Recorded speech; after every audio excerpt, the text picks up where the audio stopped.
Imagine un instant. Tu te réveilles demain matin et tout ce que tu croyais stable, ton travail, ton épargne, tes économies à la banque, ne vaut plus rien. Est-ce que ça te paraît exagéré? Pas tant que ça, car le monde traverse une période que nous n'avons jamais connue auparavant.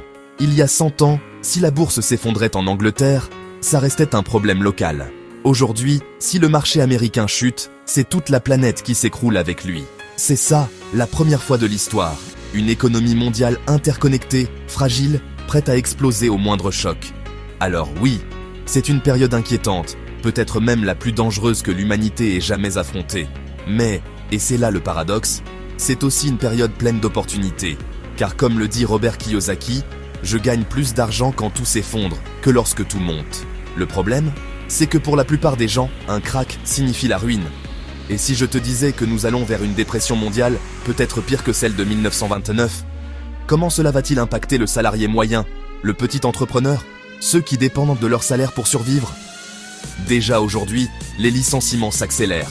Des milliers de commerces n'ont plus de trésorerie. Et pendant ce temps, les gouvernements impriment de l'argent comme jamais. Pour te donner un ordre de grandeur, pendant la Seconde Guerre mondiale, la dette américaine était de 25 milliards. Aujourd'hui, ils impriment 125 milliards. Par jour. Tu entends bien? L'équivalent de 5 guerres mondiales par jour. Tu vois l'image? C'est comme un ballon percé.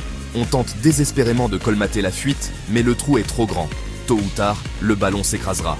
Et dans ce contexte, une seule chose est sûre. Ton argent papier vaudra de moins en moins. Les épargnants seront les premiers perdants. Alors que faire? Robert Kiyosaki parle de métamorphose, comme une chenille qui traverse son cocon pour devenir papillon. Aujourd'hui, ce cocon, c'est la crise. La question c'est, que vas-tu devenir en sortant de cette épreuve? Un papillon qui prend son envol, plus fort et plus libre que jamais.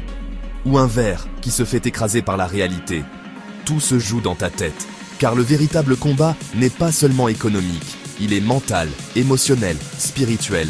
Certains vont sortir de cette crise ruinés, aigris, victimes. D'autres vont dire « c'est la meilleure chose qui me soit jamais arrivée ». Pourquoi? Parce qu'ils auront compris que la sécurité n'est pas dans un salaire, mais dans la création de valeur, dans le fait de trouver un travail qui a du sens. Robert le répète, il existe 3 types de revenus. Le revenu gagné, ton salaire, celui pour lequel tu échanges ton temps, le plus taxé, le plus fragile. Le revenu de portefeuille, quand tu achètes à 10 et que tu vends à 20. Des gains, mais eux aussi imposés.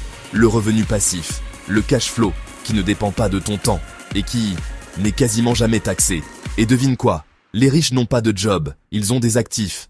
Pendant que la majorité travaille dur pour de l'argent qu'ils font, les riches construisent des actifs qui génèrent du revenu, même en dormant. Certains trouvent ça injuste. Mais la vérité, c'est que ces lois fiscales sont accessibles à tous. Simplement, la majorité n'a pas reçu l'éducation financière nécessaire pour les utiliser. À l'école, on t'apprend à être un bon employé, pas à devenir libre. Alors pose-toi la question, veux-tu rester du côté des victimes ou te donner les moyens d'apprendre ce que les riches savent? Cette crise est une épreuve, mais elle peut être ta plus grande opportunité. Parce qu'au fond, ce qui va déterminer ton avenir, ce n'est pas la crise elle-même, c'est ta façon d'y répondre. Et toi? Dis-moi en commentaire. Es-tu prêt à utiliser cette période comme ton cocon de transformation? Ou comptes-tu attendre que l'État vienne te sauver?